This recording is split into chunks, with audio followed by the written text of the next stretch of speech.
जब नाश मनुज पर छाता है, पहले विवेक मर जाता है। स्वयं भगवान कृष्ण के शांतिदूत बनकर समझाने के बावजूद जब अहंकार से भरा धृतराष्ट्र पुत्र दुर्योधन नहीं समझा, उल्टे स्वयं नारायण को बंदी बनाने का मूर्खतापूर्ण प्रयास करने लगा, तब यह तय हो गया कि कुरुक्षेत्र की जमीन कुरुवंशियों के रक्त से सींची जाएगी।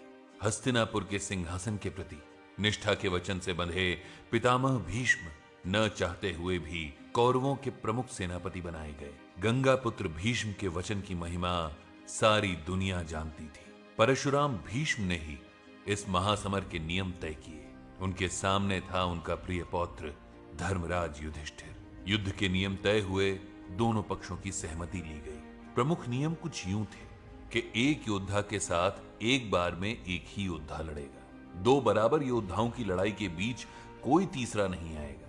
सूर्यास्त के साथ ही युद्ध समाप्त कर दिया जाएगा। रात्रि में युद्ध नहीं किया जा सकता। इसके बाद अगले दिन शंखनाद के बाद ही युद्ध प्रारंभ होगा। निहत्थे, स्त्री, किन्नर, मूर्छित या सोए हुए पर प्रहार नहीं किया जाएगा। ऐसे ही कई नियम और मर्यादाएं तय हुई थी कुरुक्षेत्र के मैदान पर होने वाले धर्म युद्ध की। लेकिन ये सारी मर्यादाएं छिन्न भिन्न होने वाली थी। इन सारे नियमों की धज्जियां उड़ने वाली थी। 18 दिनों तक चले इस धर्म युद्ध का सबसे कलंकित अध्याय लिखा गया था। महासमर के 13वें दिन जब गुरु द्रोण के चक्रव्यूह में अर्जुन पुत्र वीर अभिमन्यु को 7-7 कौरव योद्धा मिलकर मार रहे थे। लेकिन यह सब होता ही नहीं अगर अर्जुन वहां मौजूद होते। अर्जुन चक्रव्यूह तोड़ना जानते थे। उनके और वासुदेव कृष्ण के रहते अभिमन्यु के चक्रव्यूह में प्रवेश करने का सवाल ही नहीं था। तो अर्जुन कहां थे? वो उस वक्त त्रिगर्त नरेश सुशर्मा और उसके भाइयों से युद्ध कर रहे थे। सुशर्मा अर्जुन को ललकारता हुआ दक्षिण दिशा में काफी दूर ले जा चुका था, जहां से उन्हें अपने पुत्र की चीखें नहीं सुनाई देने वाली थी। अभिमन्यु वध का सबसे बड़ा कारण त्रिगर्त नरेश सुशर्मा अर्जुन का पुराना दुश्मन था। महाभारत युद्ध में इसने बहुत महत्वपूर्ण भूमिका निभाई, लेकिन इसकी कहानी को अभिमन्यु वध में उतना महत्व नहीं दिया गया है जितनी बड़ी उसकी भूमिका थी। इस महायुद्ध से बहुत पहले सुशर्मा के मन में अर्जुन के प्रति नफरत भरी हुई थी। अगर महाराज युधिष्ठिर ने कंक के रूप में राजा विराट को वो सलाह नहीं दी होती तो सुशर्मा महाभारत का युद्ध लड़ने को जीवित ही न होता।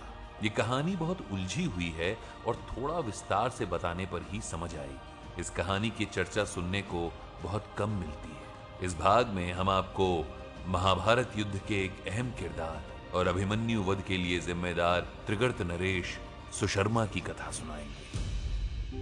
त्रिगर्त नरेश सुशर्मा कटोज वंश का एक वीर शासक था। महाभारत कालीन त्रिगर्त प्रदेश वर्तमान हिमाचल प्रदेश और पंजाब में फैला था। हिमाचल प्रदेश के कांगड़ा शहर का पुराना नाम सुशर्मापुर ही था। आज के पाकिस्तान के पंजाब प्रांत में पड़ने वाला मुल्तान त्रिगर्त की राजधानी था। तब इसका नाम मूल स्थान था, जो अब मुल्तान के नाम से जाना जाता है। त्रिगर्त नरेश का बनवाया किला आज भी कांगड़ा फोर्ट के नाम से मशहूर है। ये हिमाचल प्रदेश में धर्मशाला के पास स्थित है। त्रिगर्त नरेश सुशर्मा और अर्जुन की दुश्मनी की कहानी महाभारत के युद्ध से काफी पहले की है। मत्स्य प्रदेश के राजा विराट का साला कीचक बहुत ताकतवर था। उसने त्रिगर्त नरेश सुशर्मा और उसके भाइयों को युद्ध में कई बार हराया और अपमानित किया था। इसलिए वो हमेशा राजा विराट से बदला लेने की फिराक में रहता था। पांडव जब अज्ञातवास में भेष बदल कर रह रहे थे तो उसी दौरान भीम और कीचक का युद्ध हुआ, जिसमें भीमसेन ने कीचक का वध कर दिया। उसके वध की खबर सुनकर सुशर्मा खुशी से फूला न समाया। उसे लगा यही अच्छा मौका है मत्स्य नरेश विराट को बंदी बनाने का। सुशर्मा हस्तिनापुर के युवराज दुर्योधन का परम मित्र था। वो हमेशा दुर्योधन की साजिशों में शामिल रहा। उसे लगा कि यही मौका है मत्स्य नरेश विराट को बंदी बनाने का। सुशर्मा हस्तिनापुर के युवराज दुर्योधन का परम मित्र था। वो उसकी सारी साजिशों में शामिल रहा। दुर्योधन को जब उसने अपनी योजना बताई तो वो बड़ा खुश हुआ। उसने सलाह दी कि मध्य प्रदेश की गायों को भी युद्ध के दौरान हड़प लिया जाए तो दूध की समस्या ही खत्म हो जाएगी। सुशर्मा ने मत्स्य प्रदेश पर हमला कर दिया।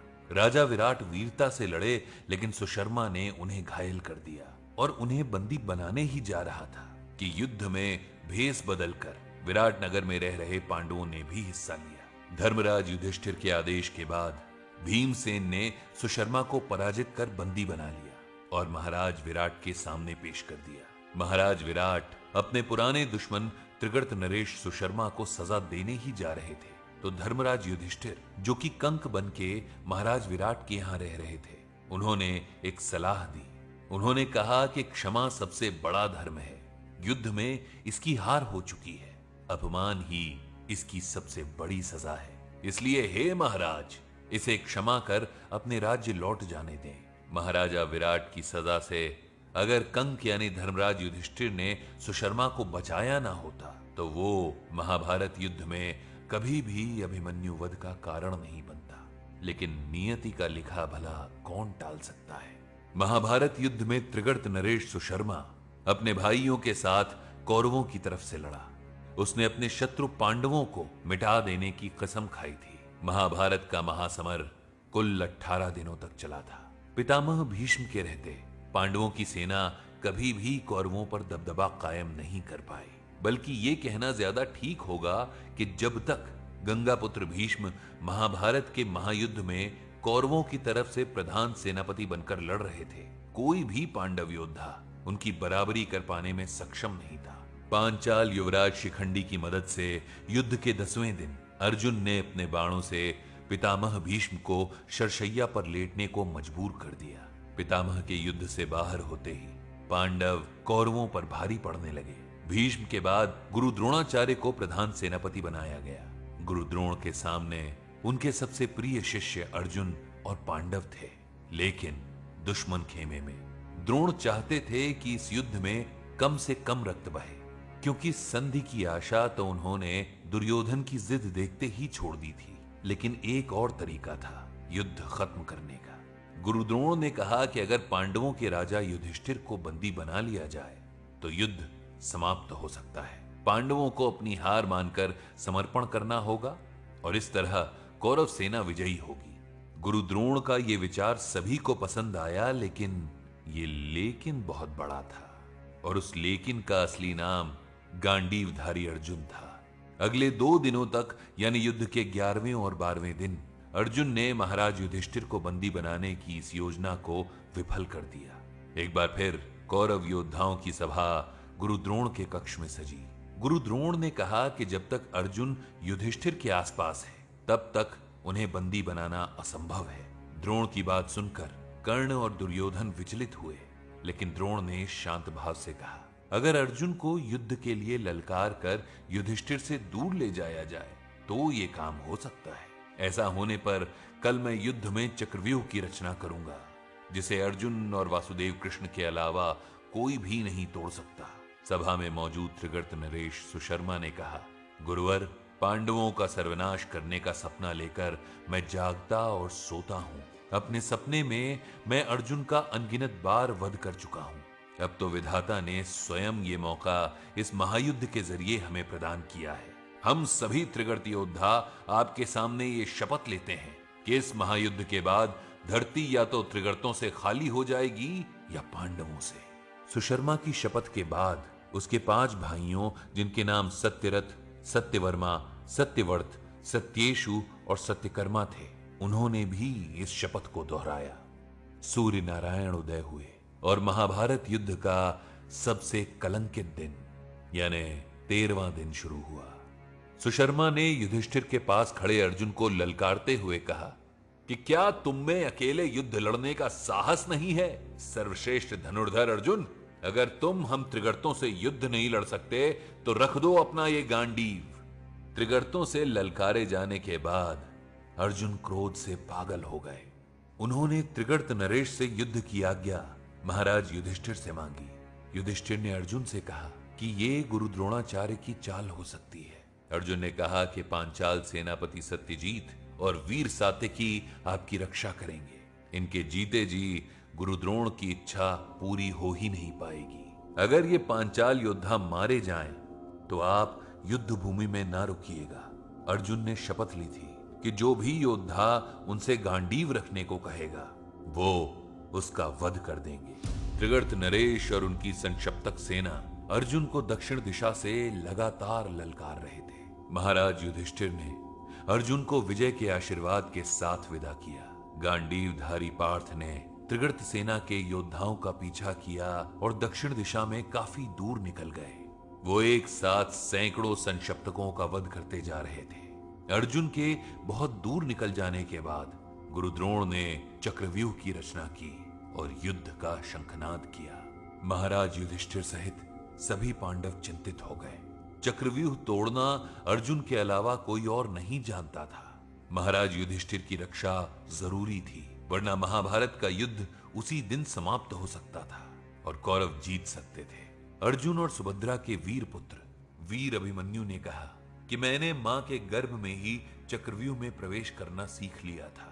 हाँ, उससे बाहर आने की कला जब पिताश्री अर्जुन माता सुभद्रा को बता रहे थे तब उन्हें नींद आ गई थी। इस संकट की घड़ी में अभिमन्यु आगे आया और उसने कहा कि वो चक्रव्यूह तोड़ना तो जानता है लेकिन उससे बाहर आना नहीं। महाराज युधिष्ठिर ने कहा कि वो बाहर आने की चिंता ना करे, जैसे ही वो चक्रव्यूह तोड़ेगा उसके पीछे पीछे सभी पांडव भी व्यूह में प्रवेश कर जाएंगे। इस तरह गुरु द्रोण को तुमसे पहले हम सभी से टकराना होगा। लेकिन ये वही दिन था जिसके लिए सिंधु नरेश जयद्रथ ने भगवान शिव से तपस्या करके आशीर्वाद मांगा था और शिव के आशीर्वाद के अनुसार एक दिन के लिए अर्जुन को छोड़कर जयद्रथ सभी पांडवों पर भारी पड़ेगा। उसने अभिमन्यु के चक्रव्यूह में प्रवेश करते ही पांडवों के सामने अपना रथ खड़ा कर दिया। उस दिन सभी पांडव चाह कर भी जयद्रथ को नहीं हरा पाए। इधर अर्जुन लगातार संक्षिप्तकों की सेना का संहार करते जा रहे थे। उन्होंने सुशर्मा के 5 भाइयों का वध भी कर दिया। सुशर्मा अपनी मौत सामने देख रहा था, पर यह युद्ध बंद नहीं हुआ। उसने अर्जुन को चुनौती देकर अपना रथ आगे बढ़ा दिया। इस तरह उसने अर्जुन को बहुत देर तक युद्ध में उलझाए रखा। उधर अनर्थ हो रहा था। अकेला अभिमन्यु कौरव सेना के 7 महारथियों से युद्ध लड़ रहा था। उसने सभी महावीरों को अपने बाणों से घायल कर दिया था, लेकिन इसके बाद 7 के 7 महारथियों ने अकेले अभिमन्यु पर हमला कर दिया। उसका रथ टूट गया। निहत्थे अभिमन्यु को घेर कर मार डाला गया। वहीं त्रिगर्त नरेश सुशर्मा, जो इस हत्या के पीछे सबसे बड़ा कारण था, अर्जुन के हाथों मारा गया। उसने युद्ध में बनाई गई रणनीति का पूरा पालन किया। अपने भाइयों और सैनिकों सहित अपनी जान गंवाई। अर्जुन के शौर्य से परिचित होने के बाद भी उससे डरे बिना युद्ध किया और मारा गया। लेकिन इस एक घटना ने महाभारत के महाविनाश बनने की कहानी लिख दी। अभिमन्यु वध के बाद इस धर्म युद्ध में हर वो काम हुआ जो धर्म के खिलाफ है। महाभारत के युद्ध से पहले तय किए गए सारे नियम टूट चुके थे। पांडवों और कौरवों के बीच संधि की सारी उम्मीदें खत्म हो चुकी थी। इसके बाद महाभारत में हर वो चीज हुई जिसकी इस धर्म युद्ध में मनाही थी। रात्रि में युद्ध हुआ। धर्मराज युधिष्ठिर तक ने झूठ बोला। सोते हुए लोगों की हत्या हुई। इन सब की शुरुआत अभिमन्यु वध से ही होती है। इसके लिए जयद्रथ को दोषी माना जाता है कि उसने शेष पांडवों को चक्रव्यूह में प्रवेश नहीं करने दिया। लेकिन अभिमन्यु वध का सबसे बड़ा किरदार त्रिगर्त नरेश सुशर्मा था। अगर वो अर्जुन को युद्ध भूमि से दूर लेकर न जाता तो द्रोणाचार्य के रचे चक्रव्यूह को वो पल भर में ही तोड़ देता। अगर अर्जुन वहां मौजूद होता तो उसके पुत्र वीर अभिमन्यु को शहादत नहीं देनी पड़ती। त्रिगर्त नरेश सुशर्मा महाभारत का बहुत अहम किरदार था। अगर वो ना होता तो इस युद्ध को महाविनाश में बदलने से रोका जा सकता था। सुशर्मा ने युद्ध धर्म में अपना निजी स्वार्थ और दुश्मनी देखी थी। वो पांडवों का दुश्मन था। दुर्योधन उसका मित्र भी था, लेकिन सुशर्मा एक राजा भी था। उसने ये विचार नहीं किया कि कौन सा पक्ष धर्म का है, पांडव सही हैं या कौरव। उसने नीति और न्याय के आधार पर युद्ध में शामिल होने का फैसला नहीं किया, बल्कि पांडवों के हाथों हुए अपने अपमान का बदला लेने की नीयत से वो लड़ा। उसने अपना सब कुछ गंवा दिया और देखा जाए तो एक हद तक अर्जुन से बदला भी ले लिया। लेकिन जिन त्रिगर्तों की प्रतिष्ठा अनुष्ठान और यज्ञ के लिए थी, वो अधर्म का साथ देने के लिए जाने गए। सुशर्मा में हर वो गुण था जो एक महान राजा में होना चाहिए, लेकिन इसके बावजूद वो राज सत्ता और निजी महत्वाकांक्षा में अंतर नहीं रख पाया। सुशर्मा के जीवन से आज ये बात हमें जरूर सीखनी चाहिए कि जब बड़े लक्ष्य सामने हों तो छोटे स्वार्थ की चिंता नहीं करनी चाहिए। हर व्यक्ति को यह पता होना चाहिए कि किसमें मेरा हित है और किसमें सबका हित है। जब इन हितों में टकराव हो तब एक जिम्मेदार इंसान को सार्वजनिक हित को निजी हित से ज्यादा तवज्जो देनी चाहिए। ये नियम आप कहीं भी लागू कर सकते हैं, अपने ऑफिस में, घर में, संबंधों में। ये सुशर्मा के जीवन की सीख है जो आज भी उतने ही काम की है। सुशर्मा ने खुद तो ये नहीं सुना और उसका परिणाम भोगा।